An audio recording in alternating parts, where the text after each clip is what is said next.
Right guys, welcome to Real Classic Film Reviews and welcome to the part of the channel where we have a little bit of a deep dive into some of the physical media that I've picked up, not over the last month because I'm never disciplined enough to do monthly updates, and the amount that I get fluctuates wildly these days from month to month. Sometimes it's literally nothing. Sometimes I'll have some kind of charity shop haul or a Black Friday haul and it'll all just kind of pile in, so I kind of do them just ad hoc every now and again. I've got quite a few titles here that I want to show you. What this is going to be is probably the end of the year physical media pickups video for me. I always kind of have a cut off at a certain point in the year and it allows people to shop for me for Christmas. And so I'm not buying all the latest titles and I can kind of farm some of those new releases out for other people to purchase me. But yeah, without further ado, I'm going to show you through. This is absolutely just whatever. I've just dumped everything in piles, so there's no rhyme or reason to this.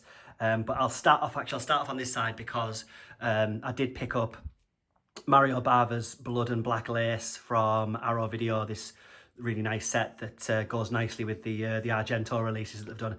As you can see, I've yet to crack this thing open, so I might do an unboxing with it. I know it's a little bit after the fact. It's been a couple of months, I think, since this has been released. Has it been a couple of months? Possibly.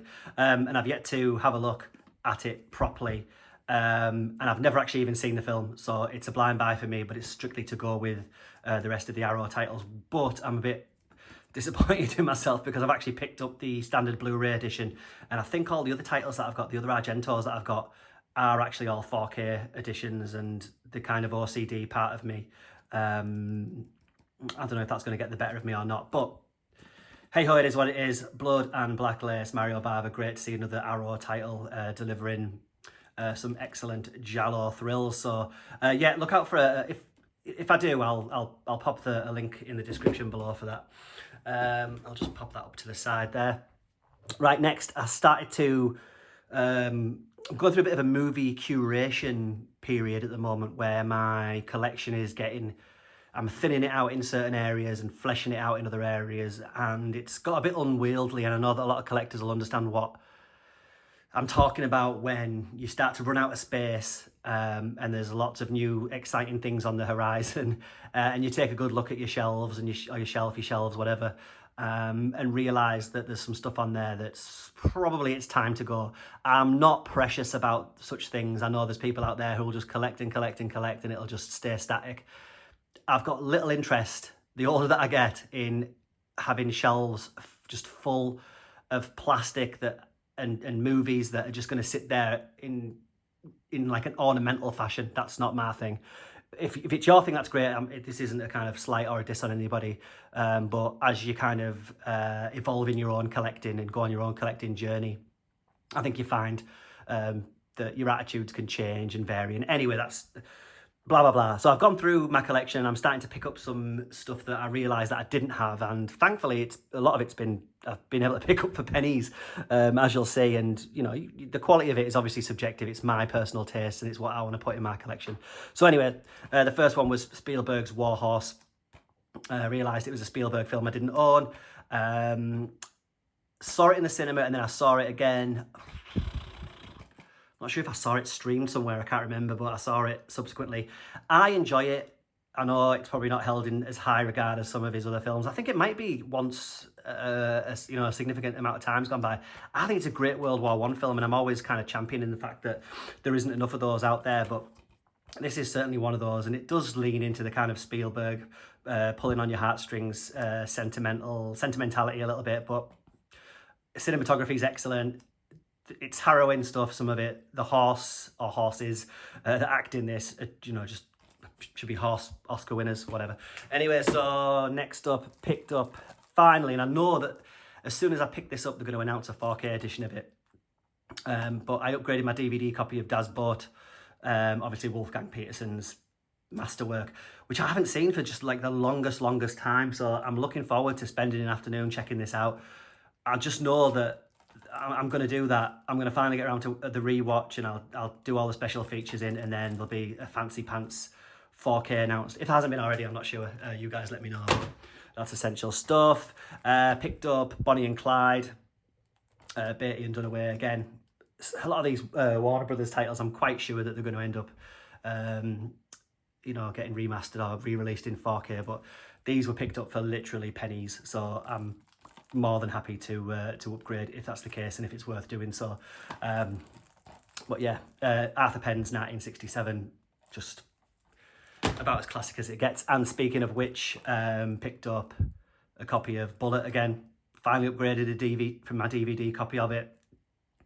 Realised that was sat on the shelf and was well past the point of requiring an upgrade, and obviously you can pick this up for literally nothing now. So finally picked up Steve McQueen's Bullet, which is about as iconic as a film can get. What's next? I'll have a look at let's have a look. So I picked up Mission Impossible Dead Reckoning Part 1. Big fan of the series. Didn't pick it up on 4K for the strict reason that I've got the rest of the series on standalone Blu Ray, and it would drive me crazy if this was a 4K and the rest of them were. But I might upgrade one at one point. Yet to crack this open yet, but I hear that the picture quality on this is obviously outstanding as well, along with the soundtrack. Yeah, big fan. Is it a bit long? Yeah. But, you know, Cruise, can't fault him. The set pieces are fantastic. Pretty much the standard for action movies, certainly for American action movies at the moment. So yeah, looking forward to part 2 and seeing what that brings. So Mission Impossible Dead Reckoning Part 1. Picked up Saturday Night Fever again. I think there is a 4K of this out there somewhere, but it's quite pricey, or certainly pricier than I was willing to pay for it. Long overdue rewatch. I've got this on my classic film review calendar, the films that are kind of up and coming, so it's going to be early next year, but look out for a classic film review of Saturday Night Fever, because I don't think it's as well seen as people are obviously, they know about it because it's just there's an iconic soundtrack, just this imagery, but I think it surprised a lot of people who haven't seen it before of exactly what kind of film this is. People who might just think it's a kind of disco dancing movie, which it is, but there's just a whole lot more to it. So Saturday Night Fever starring Travolta. Next up, we've picked up Sleepy Hollow on 4K. It's not very often that I pick up a 4K release that's not in the sale or not been out for a while, but I'd seen so many people pick this up, and I think I'd watched, I can't remember whose channel it is, so I do apologise if you're actually even watching this video, but there's a guy out there who does kind of 4K comparisons. Oh gosh, I'll put his link or a little thing up there. I always watch his 4K comparison videos, and when I watched the comparison video of this, just blew my mind completely. And I didn't actually own it on physical media, so I hadn't seen it for the longest time. Really looking forward to doing so. Obviously, it's just a modern classic now. Tim Burton's Sleepy Hollow, starring Johnny Depp and Christina Ricci, Christopher Walken, of course. But apparently, by all accounts, the 4K just looks absolutely ridiculous, absolutely stunning. So I cannot wait to pop it in. I was trying to pop it in over the Halloween period. I've been away on holiday and things like that, so I haven't had a chance to, but I will, and can't wait. Right, just quickly, I'll get rid of this little stack because I think this is all. Let me see. Almost, hang on. Get rid of those too. So I went on a bit of an MCU binge. Was there another one under there? No.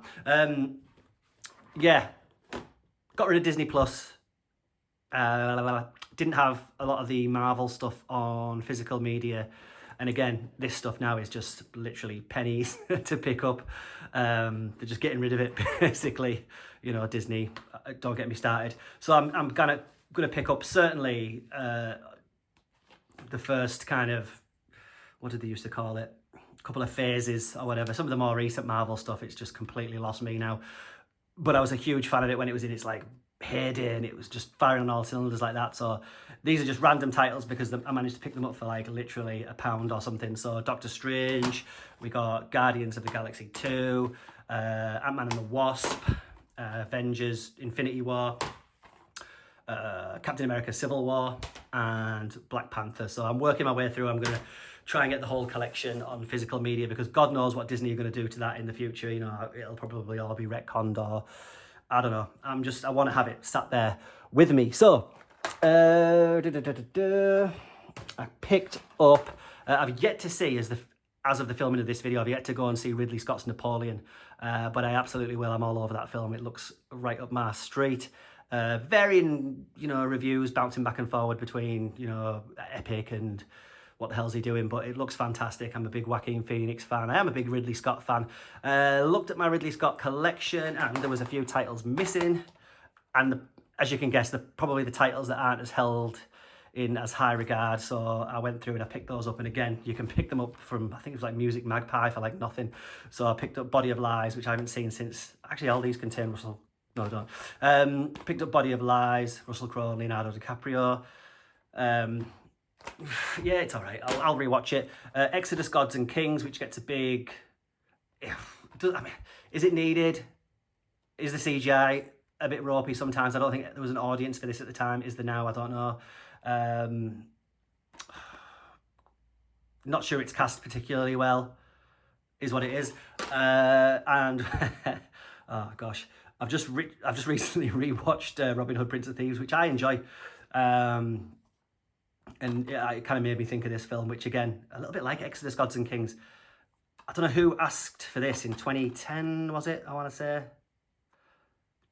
Probably 2010. Fresh off, well, not fresh off Gladiator, because it was literally a decade later, but probably playing on that, riding that Gladiator coattail still. I don't know, the people who kind of run down Kevin Costner's accent or lack of in Prince of Thieves, if you're from England and you listen to Russell Crowe's accent here, oh God. Just, yeah, watch it for that, because it's just a bit of a giggle. Went on a bit of a BFI binge because they had some sales on, and I picked up a few titles, so finally upgraded to a decent copy of Judgment at Nuremberg, although this isn't the kind of 2-disc all singing all dancing one. I picked it up for a little bit cheaper. Essential viewing, tough watch. I've reviewed it on the channel, I think, so I'll probably leave the link below for that if you want to check it out. The cast is absolutely ridiculous. The subject matter is harrowing. Yeah, that's a 5-star film. I picked up a Marlon Brando film, which I've never seen. This is Brando's screen debut, starring with Teresa Wright in this, in Stanley Kramer's The Men. I believe it's about Brando coming back from the war. He's a paraplegic, he's in a wheelchair, and he's trying to get his relationship sorted out. But I haven't seen this before, and I'm very interested in it. This edition is absolutely ridiculous. You can pick it up for super cheap. It's a 2-disc set. It's got a huge booklet in there, and it's also got reversible art.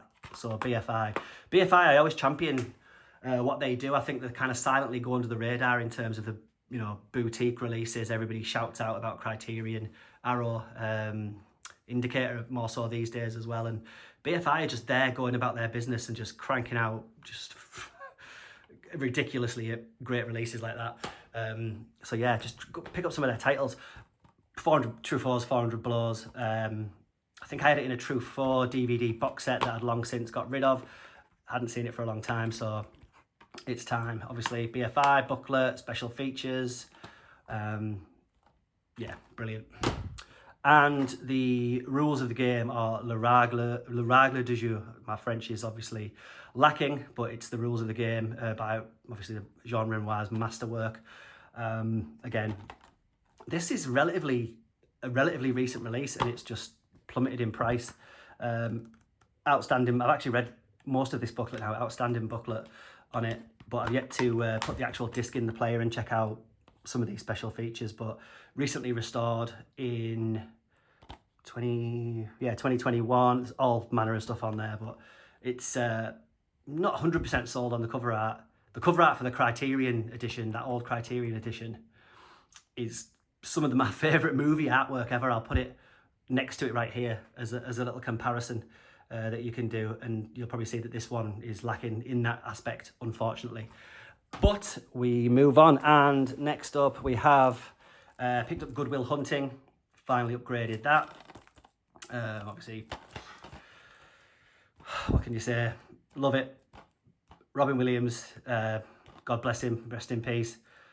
Absolute powerhouse performance in this. Matt Damon. I actually caught a little bit of this on TV, and just Matt Damon literally looks about 12 years old. It's funny.